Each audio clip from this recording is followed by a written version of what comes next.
ఉప్పలగూడెం నియోజకవర్గంలో కూటమి నేతల ఆధిపత్య పోరు కొనసాగుతోంది. MLA Bolisetti Srinivas, TDP incharge Valavala Babji మధ్య కోల్డ్ వార్ నడుస్తోంది. కూటమి రెండేళ్ల విజయోత్సవ సభకు గైర్హాజరుపై వలవల బాబ్జీ సంచలన వ్యాఖ్యలు చేశారు. ఆ సభకు తనను ఆహ్వానించలేదన్నారు. ఇక నియోజకవర్గంలో టీడీపీ క్యాడర్ కు నష్టం జరుగుతోందన్నారు. కార్యకర్తలు బాధపడుతున్నారంటున్న వలవల బాబ్జీతో మా ప్రతినిధి భార్గవ్ ఫేస్ టు ఫేస్. గత కొంతకాలంగా కూడా కూటమిలో విభేదాలు ఉన్నాయి. ఇరువురు నేతలు కూడా కలవడం లేదంటూ ప్రచారం జరుగుతుంది. దీనికి సంబంధించి మనతో మాట్లాడేందుకు తాడేపల్లిగూడెం టీడీపీ ఇన్ఛార్జ్, అలాగే భవన నిర్మాణ కార్పొరేషన్కి సంబంధించి చైర్మన్ వలవల బాబ్జీ ఇప్పుడు మనతో ఉన్నారు. సార్, తాడేపల్లిగూడెంలో ఏం జరుగుతుంది? కూటమిలో ఇద్దరు నేతలు అంటే అటు ఎమ్మెల్యే బొలిశెట్టి శ్రీనివాస్ కానీ మీరు కానీ కలవడం లేదు, ఇద్దరి మధ్య విభేదాలు ఉన్నాయని ప్రచారం జరుగుతుంది. ఏంటి సార్? విభేదాలంటూ ఏమీ లేవు. మా పార్టీ ప్రోగ్రామ్స్ అన్నీ చేస్తున్నాం, కూటమి ప్రోగ్రామ్స్ అన్నీ చేస్తున్నాం. ఎక్కడ చేయడం ఇప్పుడే ఇదిలో వచ్చిన పెన్షన్ల పంపిణీ కార్యక్రమంలో భాగంగా కూటమి కార్యక్రమమే కదా అది. అంటే గూడెంలో జరిగిన కూటమి వేడుకలకు వలవల బాబ్జీ గారికి ఇన్ఫర్మేషన్ వచ్చిందా, ఇన్విటేషన్ వచ్చిందా రాలేదా? వచ్చిందా రాదా అనేది ముందు మీరు తెలుసుకుని ఐటమ్ ఇస్తే బాగుండేది. కానీ నాకు ఇన్విటేషన్ రాలేదు. ఎలా అంటే ఇది కూటమి ధర్మం. కూటమి ధర్మం అయితే నా తర్వాత ఉన్న కేడర్కి, మరి మండల పార్టీ అధ్యక్షులకు కానీ ఇంకా ఉన్న కేడర్ అందరికీ కూడా ఫోన్లు చేసి నా ఒక్కడనే మిరాయించి అది ఏమి రాజకీయం అన్నదే వాళ్ళకే తెలవాలి. అది జరిగింది. ఇంకా మా రామరాజు గారు అంటారా, ఇన్ఛార్జిగా నేను వెళ్ళకపోతే ఆయన మాత్రం ఎలా వస్తారు? ఇది రామరాజు గారు ఎంత మాత్రం బాధ్యులు కారు.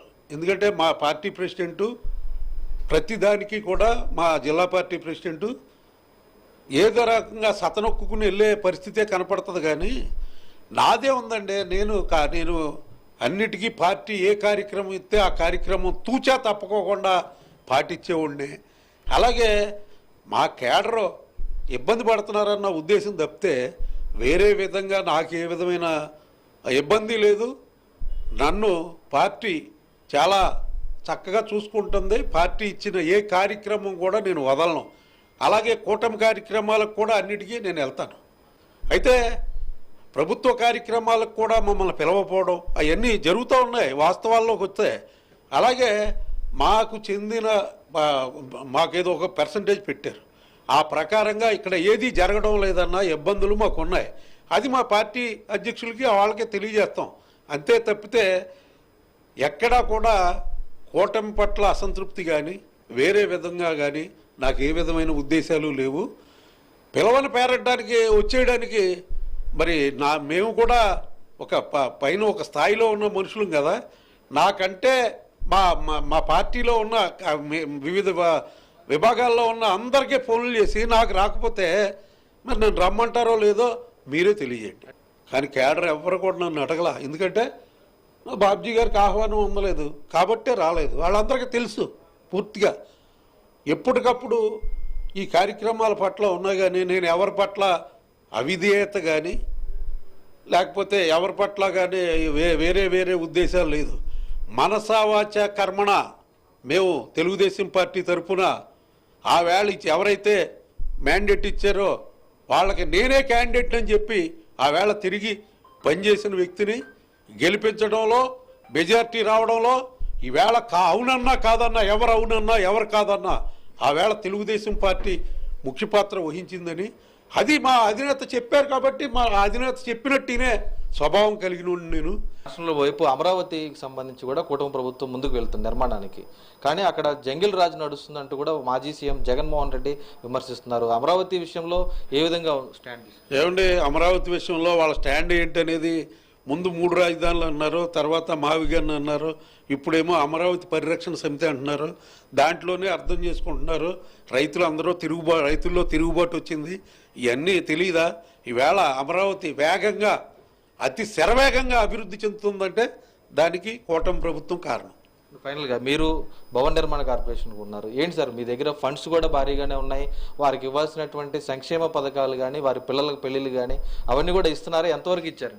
గతంలో ఉన్న పథకాలు ఒక 4 పథకాలని అమలు చేయడం జరిగింది. ఆల్రెడీగా అప్లికేషన్స్ వస్తున్నాయి. ఏ అప్లికేషన్కి అప్లికేషన్ క్లియర్ చేయడం జరుగుతుంది.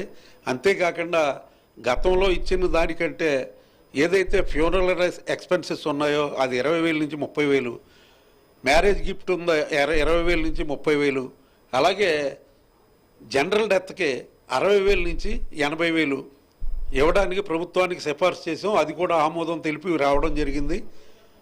4 పథకాలు అయితే ఈవేళ ఇంప్లిమెంటేషన్ ముందు చేయడం జరుగుతుంది. తదుపరి ఇంకా 2, 3 కార్యాచరణ చేయడానికి నేను ముఖ్యమంత్రి గారితో కూడా మాట్లాడాను. మరి భవన నిర్మాణ కార్మికులు దాదాపు 30 లక్షల మంది మన దగ్గర రిజిస్ట్రేషన్ ఉంది సార్. అంటే దాదాపు 1 కోటి మంది ఉంటారు వాళ్ళ ఫ్యామిలీ మెంబర్స్ అయితే స్కిల్ డెవలప్మెంట్లో వాళ్ళకి చాలా ప్రాధాన్యత ఇస్తూ ఉన్నారు ఇప్పుడు చంద్రబాబు నాయుడు గారు.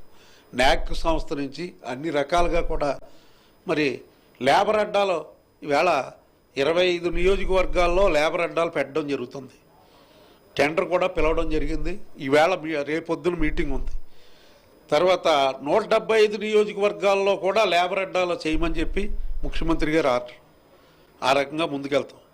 అంతేకాకుండా న్యాక్కి దాదాపు 94 కోట్ల రూపాయలతోటి ఈ స్కిల్ డెవలప్మెంట్కి చెందిన బిల్డింగులు కన్స్ట్రక్షన్ చేసి ఇవ్వాలని చెప్పి మరి ప్రభుత్వం ఏదైతే తెలియజేసిందో కేవలం భవన నిర్మాణ కార్మికుల పిల్లల కోసమే ఈ కార్యక్రమాలన్నీ జరుగుతూ ఉన్నాయి. ఇటు చూస్తున్నాం. ఇటు ప్రధానంగా తాడేపల్లిగూడెం నియోజకవర్గంలో నెలకొన్నటువంటి రాజకీయ వివాదానికి సంబంధించి కూడా నేతల మధ్య ఎలాంటి విభేదాలు లేవు. పార్టీ ఇచ్చేటువంటి ఆదేశాలన్నీ కూడా తాము ముందుకు వెళ్తున్నాం. కూటమి ప్రభుత్వం ఆధ్వర్యంలో నియోజకవర్గ అభివృద్ధికి కానీ రాష్ట్ర అభివృద్ధికి కానీ తాము కట్టుబడి ఉన్నాం. మరోవైపు ఏదైతే భవన నిర్మాణ కార్మికులకు సంబంధించి దాదాపు 1 కోటి మంది వరకు కూడా కుటుంబ సభ్యులందరితో కూడా కలిసి ఉన్న వారందరికీ లేబర్ అడ్డా ద్వారా కూడా రాబోయే రోజుల్లో మరిన్ని సంక్షేమ పథకాలు ఇస్తామనేది కూడా ఈరోజు వలవల బాబ్జీ స్పష్టం చేస్తున్న పరిస్థితి అయితే ఉంది. కెమెరా పర్సన్ చంటితో భార్గవ న్యూస్ తాడేపల్లిగూడెం నుంచి.